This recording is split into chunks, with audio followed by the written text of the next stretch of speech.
আওয়ামী লীগের নিবন্ধন বাতিল করে তাদের সাংগঠনিক কার্যক্রম নিষিদ্ধ করতে হবে বলে মন্তব্য করেছেন জাতীয় নাগরিক পার্টির আহ্বায়ক নাহিদ ইসলাম। তিনি বলেন, ৫ই অগাস্টে বাংলাদেশের জনগণ আওয়ামী লীগের বিরুদ্ধে একটি রায় দিয়েছে যে তারা এ দেশে আর কখনো রাজনীতি করতে পারবে না। ফলে জনগণই আওয়ামী লীগের ব্যাপারে সিদ্ধান্ত নেবে।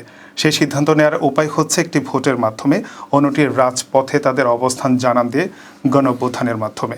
শুক্রবার জাতীয় প্রেস ক্লাবে এবি পার্টির প্রতিষ্ঠাবার্ষিকী অনুষ্ঠানে তিনি এই মন্তব্য করেন। নাহিদ ইসলাম বলেন, যে আলোচনা নিয়ে রাজনীতির সামনে আগাচ্ছে সেটা হলো সংস্কার, নির্বাচন ও আওয়ামী লীগের বিচার। এর কোনোটি একে অন্যের বিরোধী নয়, বরং এ তিনটির মাধ্যমে গণতান্ত্রিক রূপান্তর হওয়া সম্ভব। নাহিদ বলেন, একটি গণঅভ্যুত্থান দেশে হয়েছে, সেখানে এদেশের জনগণ মুজিববাদ ও আওয়ামী লীগকে অস্বীকার করেছে।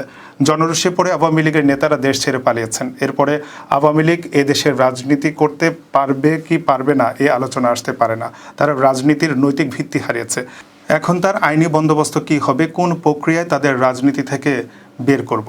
অতএব আওয়ামী লীগের নিবন্ধন বাতিল অতি দ্রুত করা উচিত এবং তাদের সাংগঠনিক কার্যক্রম নিষিদ্ধ করতে হবে।